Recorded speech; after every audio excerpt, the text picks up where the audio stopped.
Actuel. Actuel. Découvrez le profil de ces briseuses de barrières qui font le Mali d'aujourd'hui et de demain. Actuel. Actuel. Parce que chaque femme a une histoire à raconter. Actuel, la voix des femmes sur la chaîne 2.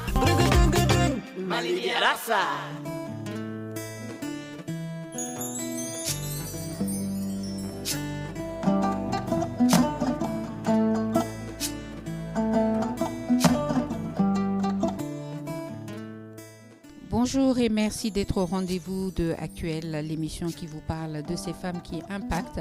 Aujourd'hui, nous recevons pour la seconde fois Mame Diarra Diop. La première fois, elle nous parlait de son bouquin Seta et Melilla.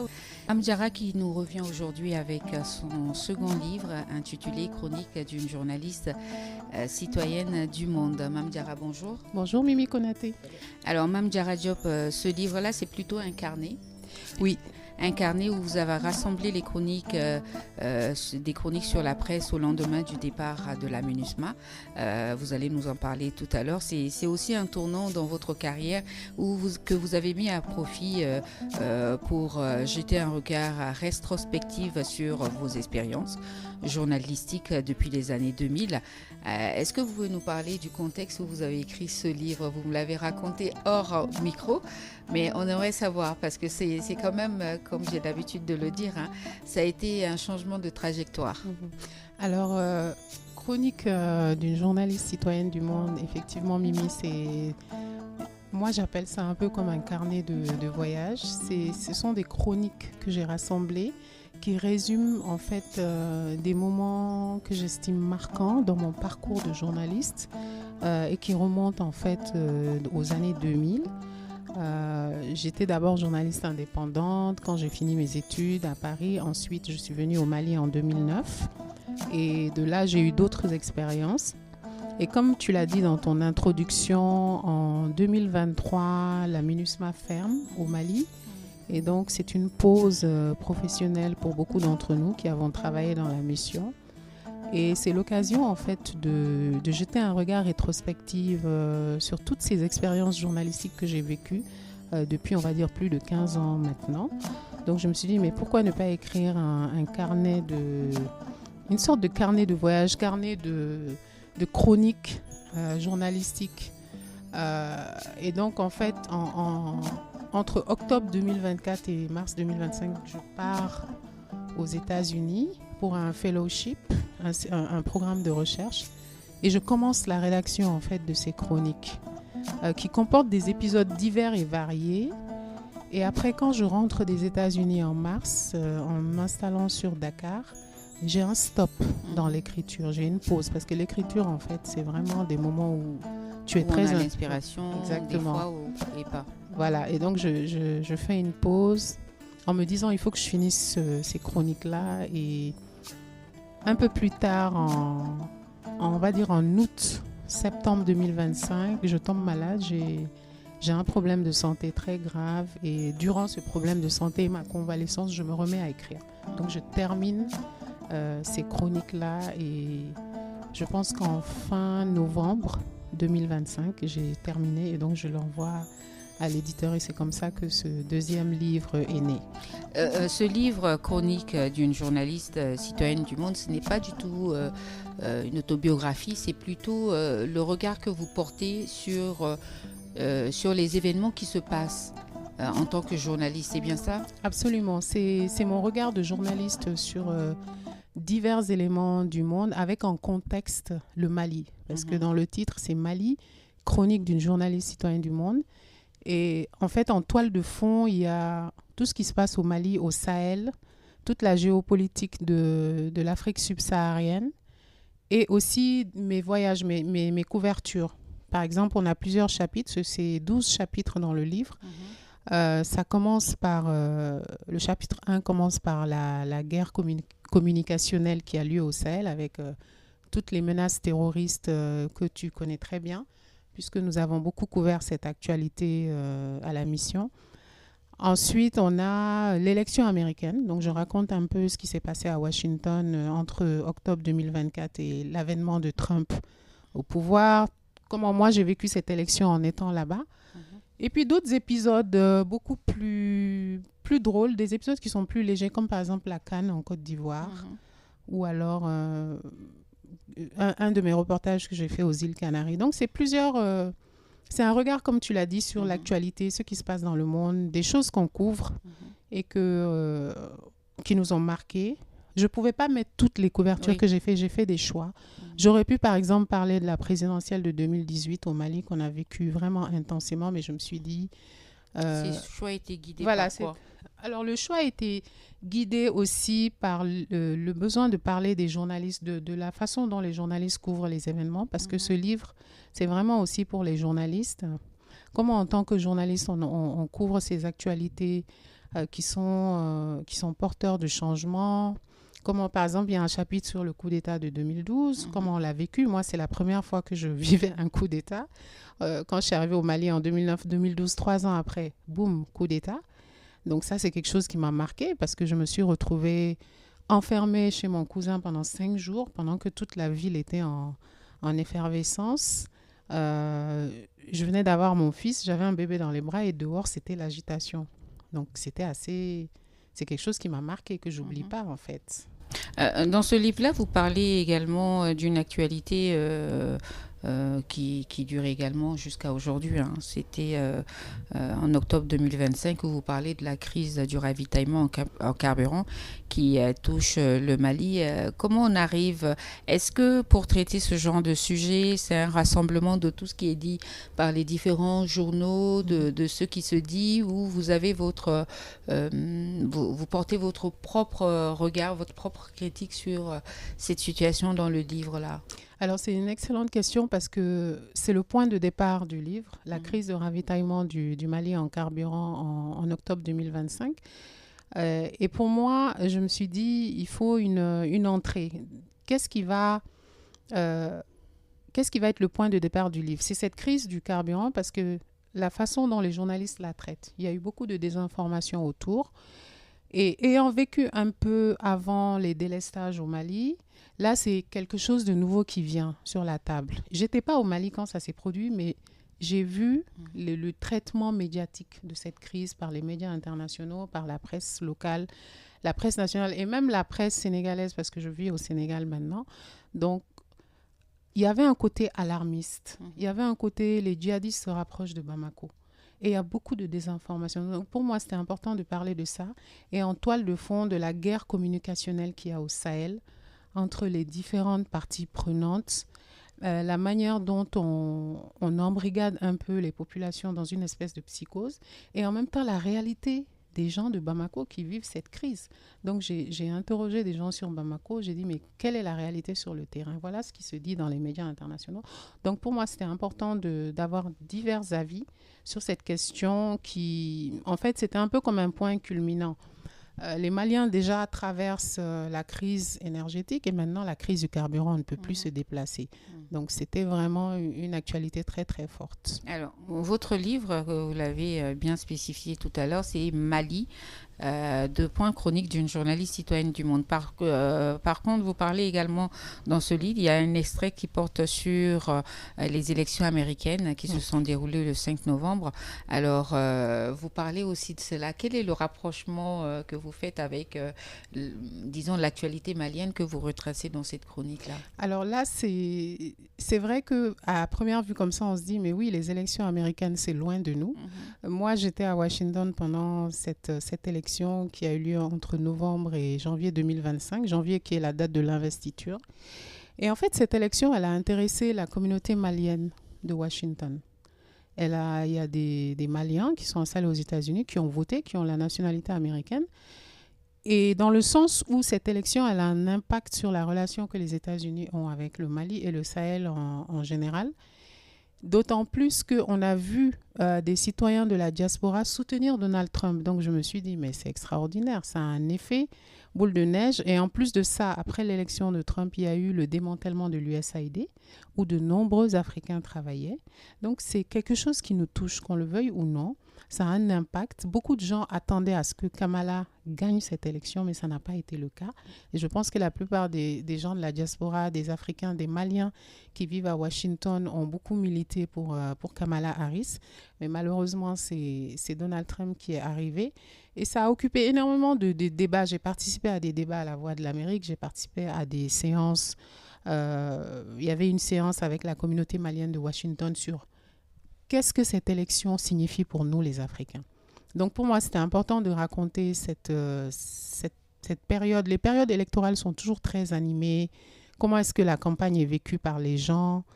Et je voulais... Au départ, ce n'était pas dans le livre, mais quand je suis rentrée, je me suis dit, je ne peux pas ne pas mettre ce chapitre. C'est quand même... Aujourd'hui, on voit, avec ce qui se passe, l'impact de la guerre aujourd'hui en Israël avec l'Iran. Ça a un impact sur le continent africain, avec la flambée des prix sur l'Ukraine. La seule action, une action de Trump a un effet boule de neige sur le monde entier. Donc, on est obligé de s'intéresser à cette actualité. Voilà. Une autre actualité, c'est le 31 octobre 2023, une date qui évoque très peu pour le commun des Maliens, mais qui nous rappelle à nous qui avons travaillé au sein des Nations Unies que c'était la date qui évoque le dernier des casques bleus. Alors, pourquoi vous jugez nécessaire de nous rappeler ce chapitre-là dans votre livre? Et je pense que ce chapitre, point d'interrogation, m'a beaucoup posé un cas de conscience.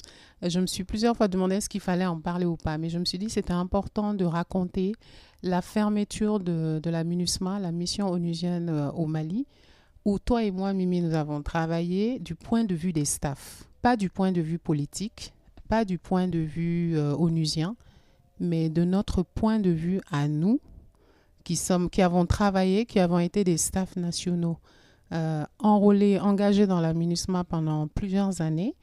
Beaucoup de choses ont été dites autour de cette mission. Il y a eu beaucoup de commentaires négatifs, beaucoup de désinformation même, je dirais. Mais il fallait raconter ce que les staffs ont vécu. En l'occurrence, nous, travailleurs de la radio, il fallait qu'on raconte comment on a vécu cette fermeture qui a duré 6 mois. L'aspect émotionnel, l'aspect logistique. Parce que je pense qu'il y avait une grande méconnaissance de cette mission. Les gens se fiaient à tout ce qu'ils voyaient dans les médias. La MINUSMA a fait ci, elle n'a pas fait ci, elle n'a pas combattu les terroristes. Mais à l'intérieur de la MINUSMA, il y avait des employés, il y a des gens qui travaillaient, il y a des gens qui, tous les jours, participaient un peu à l'édification de la paix. Il y avait des milliers de sections.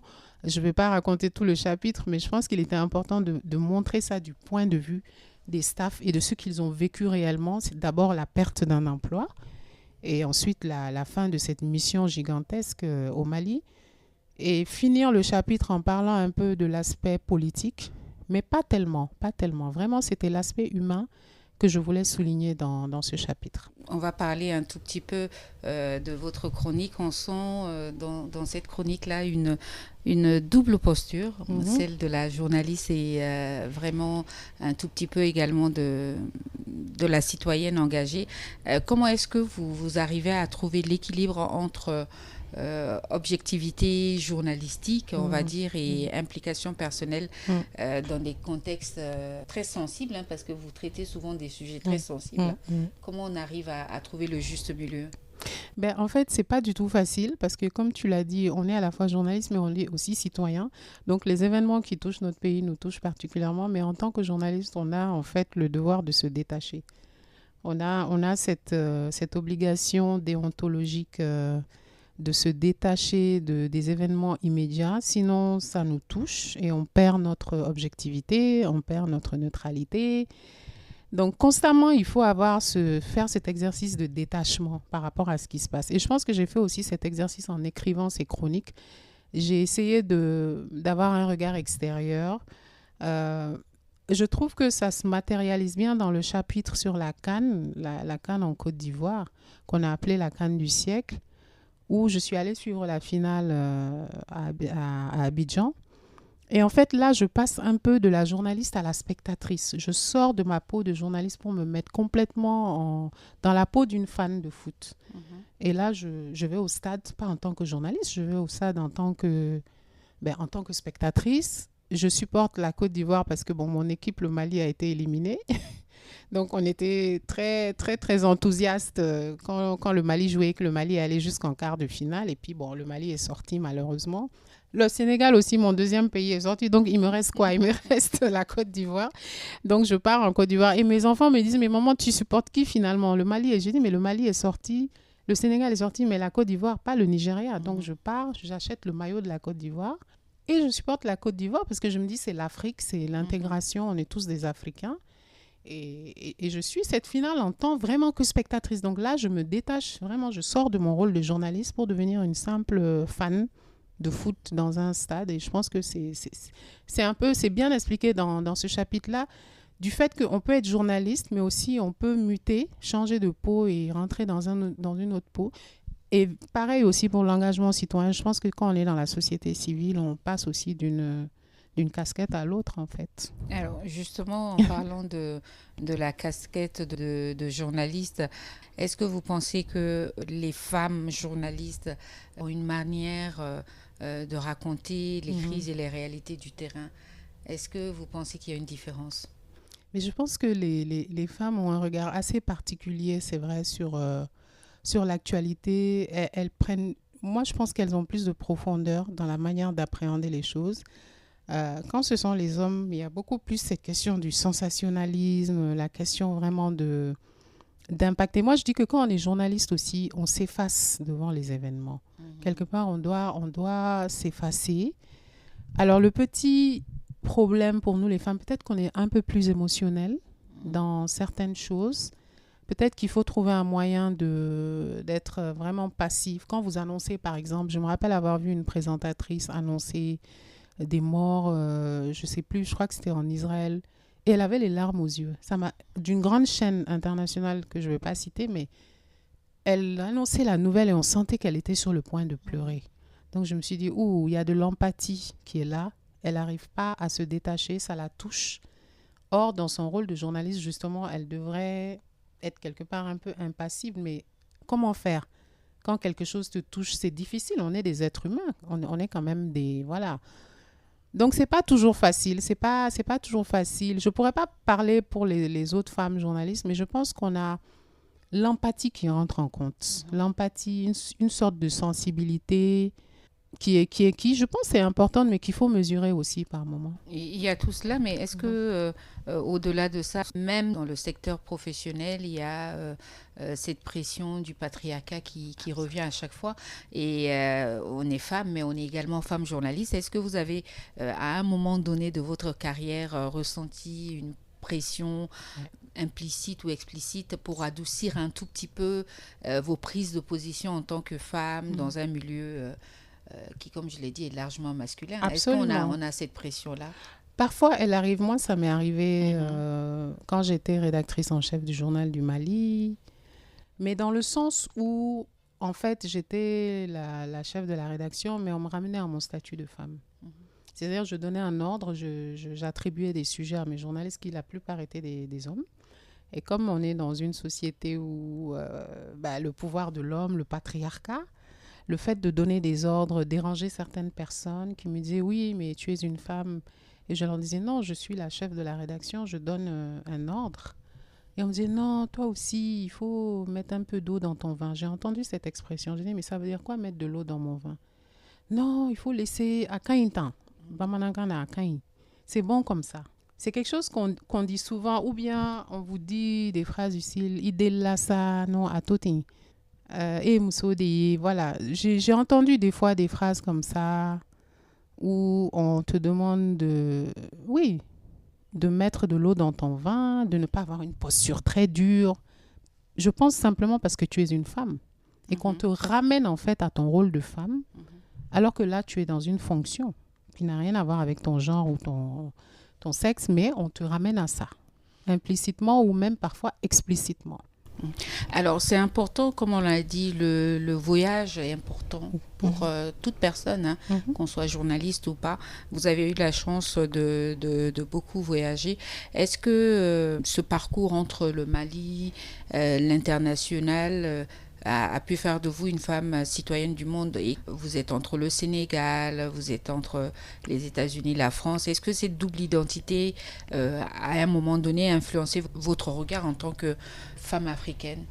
Oui, moi je me définis complètement comme une citoyenne du monde. C'est pour ça d'ailleurs que j'ai choisi le titre Chronique d'une journaliste citoyenne du monde, c'est-à-dire que je suis ancrée en Afrique. Et d'ailleurs, quand j'étais journaliste indépendante, je vivais à Paris, mais il y a eu un moment où j'ai eu besoin de revenir en Afrique. Donc en 2009, je prends mes bagages et je débarque au Mali, qui est le pays de ma mère, et je me dis, oui, je ne connais pas ce pays, c'est le pays de ma mère, mais il faut que j'aille le découvrir. Donc j'avais besoin de m'ancrer en Afrique tout en restant ouverte au monde.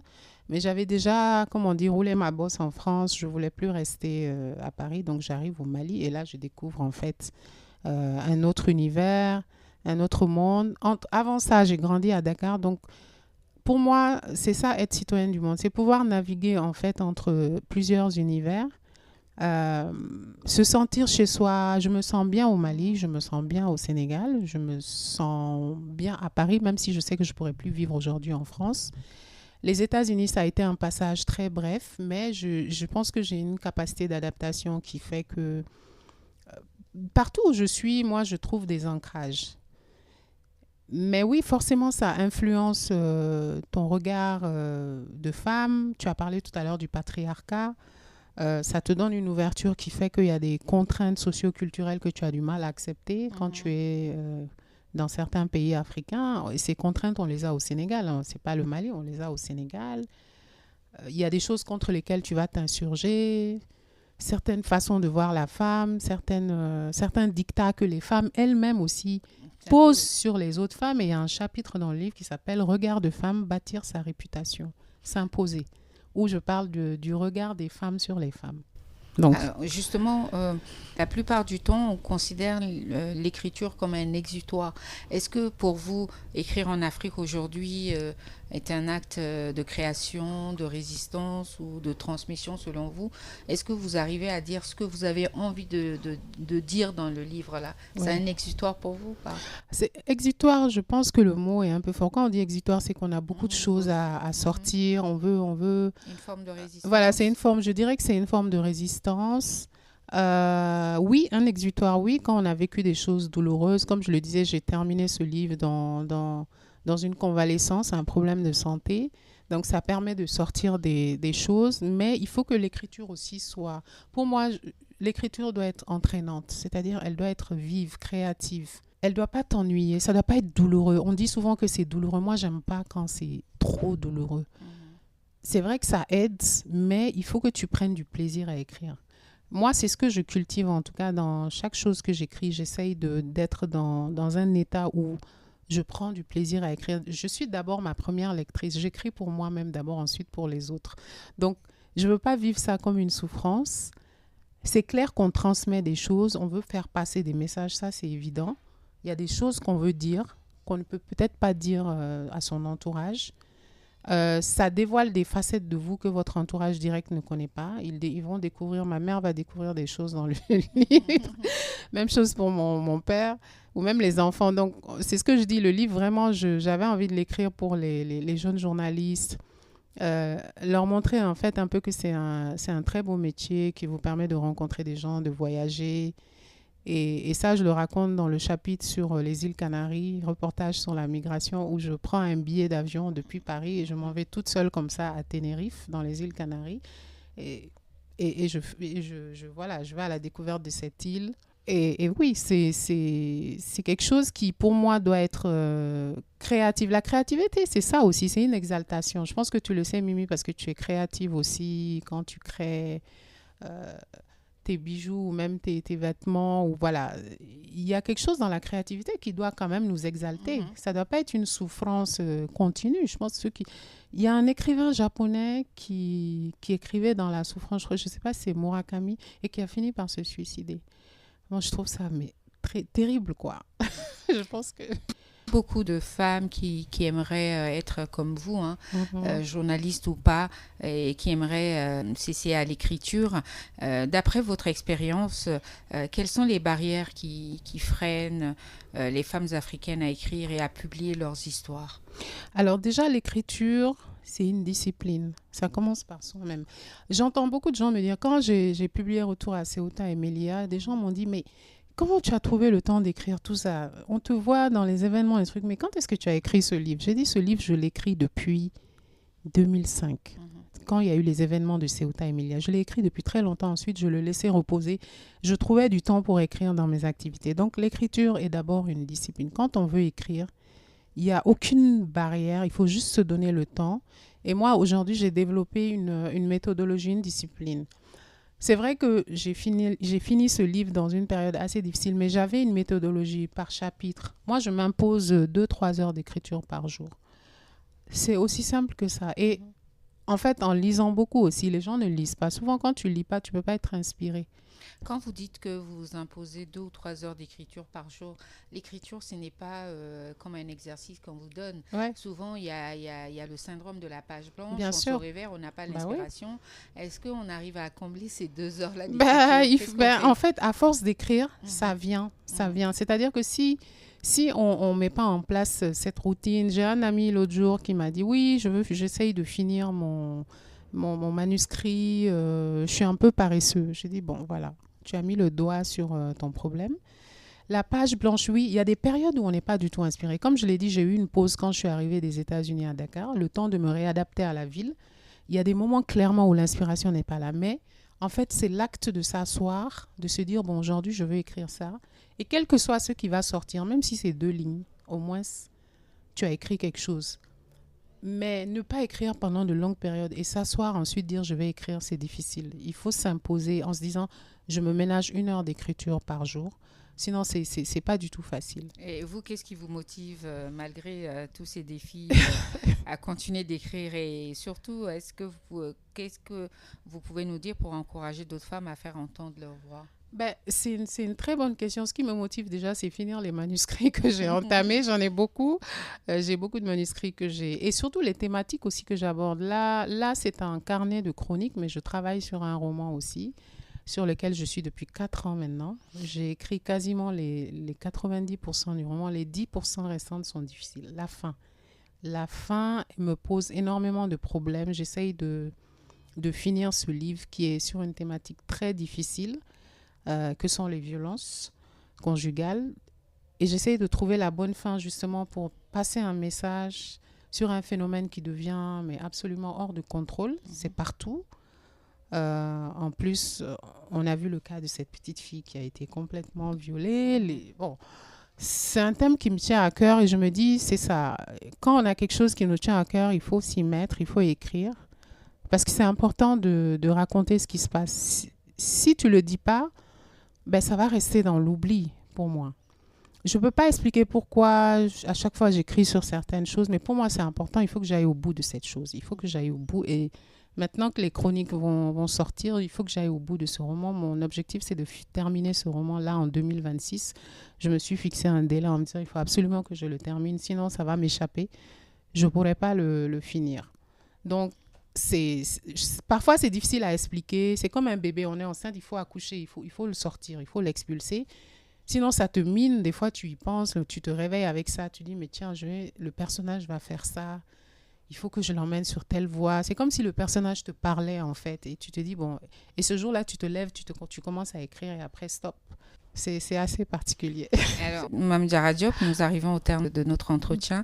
Quel message souhaitez-vous transmettre aux jeunes femmes africaines qui rêvent de devenir journalistes, écrivaines ou de s'engager tout simplement publiquement malgré les risques et les critiques parce qu'en Afrique, on en rencontre beaucoup? Je pense qu'elles doivent avoir déjà une vision, savoir pourquoi elles sont passionnées par quelque chose. Je pense que déjà la passion de la chose, si on veut être journaliste, c'est qu'on aime ça, on a envie de faire ce métier-là, on a des modèles, on a envie d'aller à la rencontre des autres. Et d'ailleurs, le livre est dédié au début à Annette Mbaye Derneville, qui est l'une des plus grandes journalistes du Sénégal, qui a presque 100 ans aujourd'hui. C'est un modèle pour les journalistes sénégalaises. C'est un monument de la presse. Et pour moi, cette dame, c'est aussi un mentor. Elle m'a donné envie, Annette Mbaye Derneville, d'être journaliste. Il y a aussi le professeur Diomansi Bomboté qui a enseigné à l'école de journalisme de Dakar. Donc, quand on a comme ça des modèles, ça donne envie. Moi, le journalisme, je suis rentrée dedans par passion. Parce qu'au départ, je me destinais à être interprète et tout. Mais je suis devenue journaliste. Et ensuite, pour qu'elles s'engagent, c'est parce qu'elles ont des causes qui leur tiennent à cœur. L'engagement, ce n'est rien d'autre que ça. Il y a quelque chose qui vous révolte, et bien vous vous engagez pour ça, tout simplement. Malgré les on-dit, malgré les pressions, ça demande d'avoir une force de caractère. On ne va pas faire plaisir à tout le monde, on ne va pas faire plaisir à l'entourage. Parfois, c'est la famille qui va vous décourager. Mais il faut toujours croire en sa vision et en ses rêves et avancer. Et donc, je leur dis de ne jamais abandonner, de continuer à rêver, quel que soit ce qu'elles veulent faire, qu'elles veuillent être femme politique, devenir présidente de la République. Et je pense qu'elles aimeront le chapitre où je parle de toutes ces femmes qui ont occupé des fonctions présidentielles en Afrique. C'est possible. J'ai cité Ellen Johnson Sirleaf, qui est quand même un modèle de leadership aujourd'hui en Afrique. Et je pense que demain, le pouvoir, il sera féminin. Parce que quand on voit les hommes, quand on voit les guerres qu'il y a actuellement, là, on se dit, mais c'est pas possible. Regarde.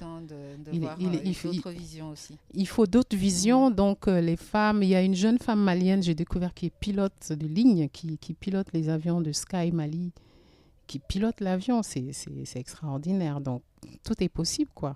Tout est possible. Ouais. Merci beaucoup, Mame Diarra Diop. On n'en a pas terminé avec vous, parce que Merci, dans la Mimi. seconde partie de cette émission, nous allons revenir sur une autre intervention marquante que nous avons eue avec vous sur votre tout premier livre, qui est Ceuta et Melilla. D'accord. Il y a très peu de temps. Qu'est-ce que vous avez à dire sur ce livre-là avant de proposer cette seconde partie aux auditeurs? Alors, Retour à Ceuta et Melilla, c'est mon premier roman. C'est vraiment mon premier roman, le premier livre long que j'ai écrit, et il me tient vraiment à cœur parce que je suis attachée aux personnages du livre, c'est comme si je les connaissais, et c'est un livre que moi-même, il m'arrive de reprendre, je lis certains passages, et c'est un livre qui continue de vivre sa vie en fait. Des gens m'en parlent, même il a été publié en 2022, jusqu'à aujourd'hui, les gens me disent « Ah, mais j'ai vu ton livre dans telle bibliothèque ». Donc ça fait plaisir. Et alors, j'ai découvert même qu'il a été le sujet d'une étude dans une université américaine. En surfant sur Internet, il y a quelqu'un qui a fait sa thèse dessus. C'est fou. Super. Aux États-Unis. Donc, je me suis dit, waouh. Donc, ce livre, il continue de vivre sa vie. Et espérons un jour qu'il sera adapté en film. Il y a quelqu'un qui veut l'adapter en film. On l'espère. On croise les doigts. On croise les doigts. Alors, chers auditeurs, je vous propose de redécouvrir cet extrait d'interview sur ce livre Retour à Ceuta et Melilla, et qui éclaire encore davantage le parcours et la pensée de cette journaliste et écrivaine engagée, Mame Diarra Diop. Merci à toi, Mame Diarra. Merci, Mimi, pour cet entretien.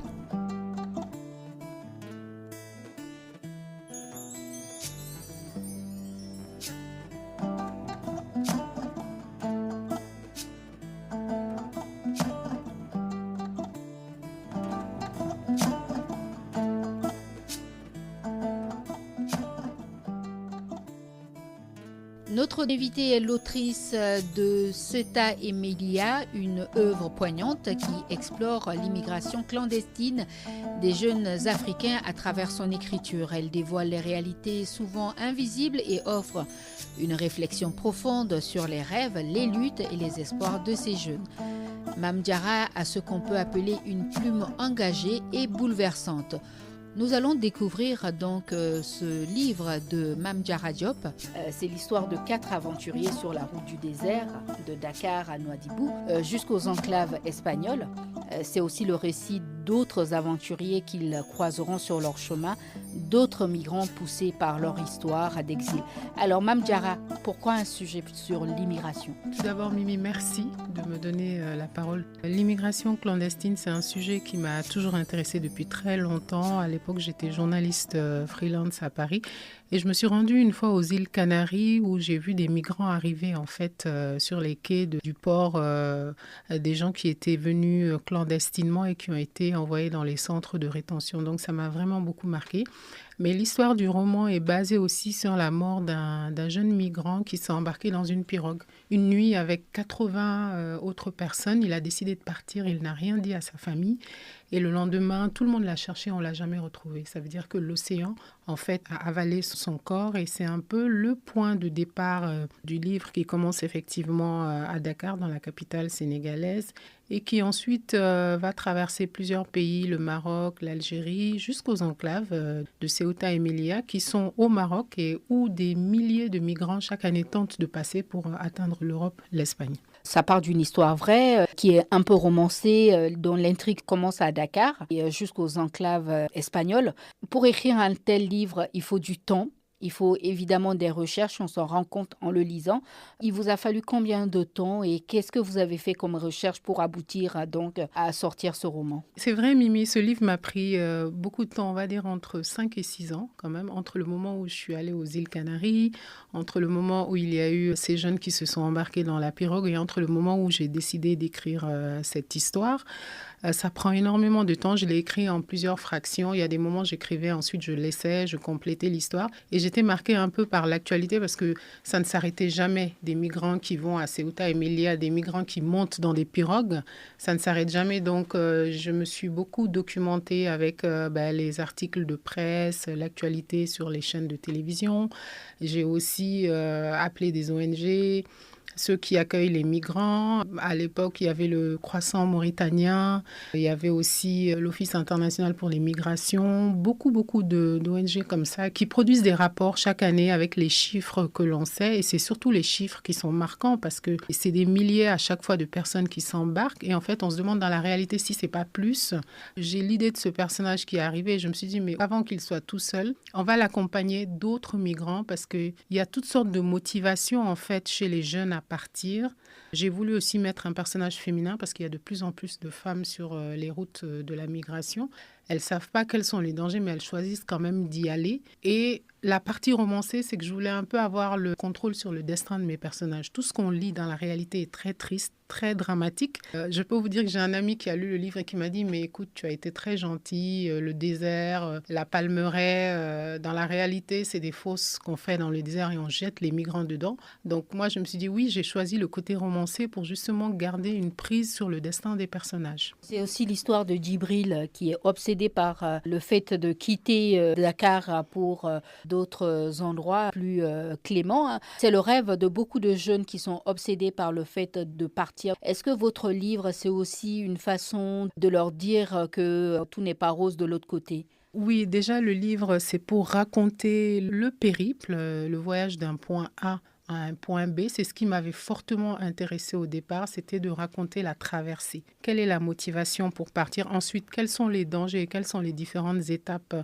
qu'on entreprend pour partir? Donc, Djibril a cette envie qui est très forte en lui. Il en parle à un de ses collègues qui essaye de le dissuader. Il n'en parle pas à sa famille, sa mère, parce qu'il se dit ils vont le dissuader de partir. Donc, c'est un projet qui est là, qui couvre, et il attend juste le bon moment, la bonne occasion pour partir. Et pour ça, il faut de l'argent. À chaque fois, c'est l'argent. On ne peut pas partir comme ça dans cette odyssée.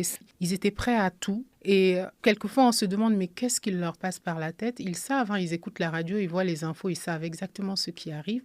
Est-ce qu'au fur et à mesure qu'on écrit des livres, on se cherche, on se retrouve? Parce qu'il y a eu d'autres romans que vous avez écrits. Il y a eu Fanta Diaby qui est apparu en 2006, c'est ça? Oui, alors Fanta Diaby, en fait, on va dire que c'est un recueil de nouvelles. C'est ma toute première publication, c'était en 2006, ça ne me rajeunit pas. C'est un recueil de nouvelles, en fait, qui raconte plein de petites histoires. Et à l'époque, ça avait été publié à Paris par une toute petite maison d'édition africaine. Après ça, il y a eu ce projet, justement, dont on parle aujourd'hui, Retour à Ceuta et Melilla. Entre-temps, oui, Mimi, j'écris de la poésie. Je travaille sur un deuxième roman que je n'ai pas encore terminé parce que vous l'avez dit, étant journaliste, on est happé par l'actualité. Il faut trouver le temps d'écrire, le temps de se concentrer, de construire une trame. C'est pas facile parce qu'on est absorbé par les news. Le flot continue de ce qui se passe tous les jours. Donc l'écriture, c'est une deuxième nature en fait et il faut vraiment pouvoir trouver le temps de le faire. Entre-temps, j'ai aussi participé à un essai collectif qui s'intitule « Être une femme malienne au XXIe siècle ». Voilà, avec d'autres écrivaines maliennes, on s'est interrogé un peu sur la condition de la femme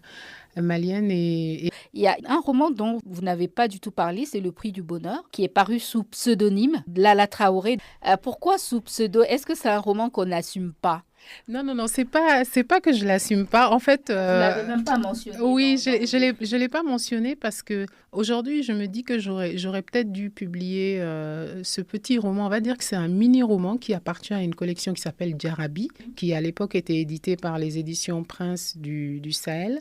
Et étant journaliste, donc je voulais pas qu'il y ait une confusion en fait. Donc on m'a dit, ça appartient à une collection qui est dédiée à l'amour. Pourquoi ne pas en écrire un? J'ai dit oui, ça m'intéresse. Et du coup, en discutant avec l'éditeur, l'idée de mettre un pseudo est venue. Et ce n'est rien d'autre que ça. C'est pas que je l'assume pas, hein. C'est une histoire que j'ai vraiment écrite. Je me rappelle, à l'époque, j'étais enceinte de mon deuxième enfant. Donc j'avais beaucoup de temps et j'ai écrit ce livre à Dakar chez moi. Et j'en suis fière, hein. Je pense que s'il était réédité, je demanderais à ce qu'on mette mon nom en fait. On va parler de ces rencontres littéraires qui fait la promotion du livre. Mais on se demande aujourd'hui, une écrivaine comme vous qui publie un livre, c'est bien sûr dans l'intention que le public le lise, mais est-ce que c'est le moyen aujourd'hui le plus sûr de communiquer en sachant bien que le Malien à la base, en fait, les jeunes ne lisent plus, que ce soit ici et ailleurs? Alors, la rentrée littéraire, on va dire que c'est l'un des rares événements littéraires, pour ne pas dire peut-être le seul, hein, avec, il y a la foire aux manuscrits, il faut le dire, et d'autres événements ponctuels dans l'année, mais c'est le gros événement littéraire qui se déroule chaque fois en début d'année au Mali. Il devrait y en avoir plus. C'est une plateforme pour les écrivains malien, mais il y a une sélection, hein, il y a une thématique et on se rend compte qu'il y a énormément d'écrivains qui ne sont peut-être pas dans la programmation. Il y en a qui y sont, il y a beaucoup d'auteurs étrangers.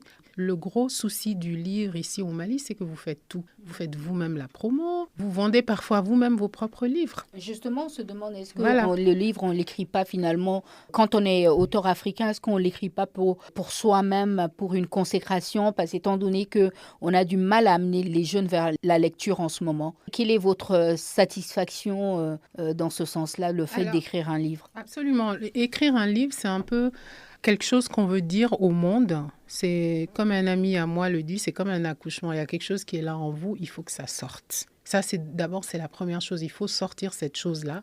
Ensuite, ça devient un objet livre. Ensuite, cet objet livre, il faut qu'il circule, il faut qu'il soit lu par des gens. En ce qui me concerne, les gens se sont beaucoup intéressés au roman. J'aurais aimé que mon auditeur m'aide plus dans la communication du livre, ce qui n'est pas toujours évident. Donc oui, on écrit pour soi, on écrit pour les autres. Et après, si on arrive à avoir quelques lecteurs, on est content. Si le livre est un succès, tant mieux. Si le livre a un prix, encore mieux. Mais finalement, c'est d'abord un travail avec soi-même. Comme vous le dites, il faut accoucher quelque chose, il faut sortir cette chose qui est en vous et que vous avez envie de dire au monde. Moi, je suis vraiment comblée quand j'ai des amis qui me disent j'ai lu le livre qui a circulé un peu partout, hein, à Paris. J'ai un ami qui est au Mexique qui l'a lu, qui m'a envoyé la photo. Donc pour moi, c'est d'abord ça ma satisfaction. Qu'il ait eu un prix ou pas, c'est pas important, mais qu'il soit lu. Et il y a encore une chose aussi que je trouve un peu dommage, je vais le dire ici, la critique littéraire n'existe quasiment pas au Mali. C'est simple parce que même les journalistes à qui vous donnez le livre ne le lisent pas. Ils vont vous appeler, vous dire, on va faire 3 questions et je leur demande, mais est-ce que vous avez lu le livre? On donne des exemplaires à la presse, c'est pour que le livre soit décortiqué, critiqué, qu'on ait un retour plus ou moins objectif là-dessus. Mais là encore, il y a beaucoup de choses à faire à ce niveau. Et au festival sur le Niger de Ségou, j'ai participé à un panel où il a été question de la critique littéraire. Donc c'est un genre qui aujourd'hui doit être développé. On doit avoir des grands critiques littéraires dans ce pays, des journalistes qui lisent vraiment les romans et qui les décortiquent. Pour être une bonne écrivaine, quels sont les conseils que Mame Diarra a donnés à d'autres jeunes? Parce que c'est vrai que beaucoup ne lisent pas, mais aujourd'hui, de plus en plus, beaucoup de jeunes aussi se tournent vers l'écriture. Qu'est-ce qu'il faut avoir en main pour pouvoir être un bon écrivain? Moi, je pense qu'il faut avoir beaucoup lu. C'est une vérité universelle. Moi, personnellement, j'ai beaucoup lu dans mon enfance. À Dakar, j'ai une malle de livres. Moi, j'ai passé énormément de temps à lire les autres. Alors, est-ce que ça fait de moi un bon écrivain? En tout cas, ça m'aide, moi, à dissocier mon style à moi en ayant lu les autres. Et de toute façon, je pense qu'il faut se plonger dans l'imaginaire des autres pour pouvoir trouver soi-même son propre imaginaire. Et l'écriture, c'est quelque chose de très intime, de très personnel. Je pense qu'on a ce besoin ou on l'a pas. C'est un instinct. Ça vous prend à n'importe quel moment. Vous êtes assis quelque part, vous avez une idée, des phrases qui vous viennent dans la tête, il faut que vous écriviez. Moi, ça m'arrive la nuit, le matin, même là, tout de suite, à n'importe quel moment. Donc, moi, je dirais aux jeunes de beaucoup lire. C'est important parce que ça enrichit l'imaginaire, le vocabulaire. Et moi, je suis constamment entre écriture et lecture. J'achète beaucoup de livres partout où je vais. Même ce matin, j'en ai acheté un pour ma fille. Je pense qu'il faut pousser les enfants à la lecture parce qu'on est dans une génération smartphone, téléphone, digital. Aujourd'hui, on a des livres audio. On a des livres qu'on peut lire sur les tablettes. Donc, je pense qu'il ne faut jamais cesser de lire pour écrire.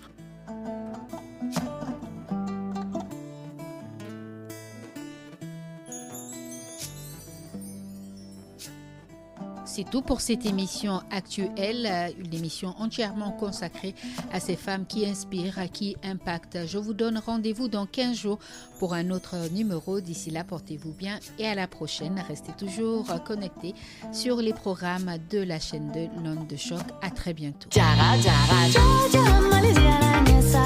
Actuel. Découvrez le profil de ces briseuses de barrières qui font le Mali d'aujourd'hui et de demain. Actuel. Parce que chaque femme a une histoire à raconter. Actuel, la voix des femmes sur la chaîne 2.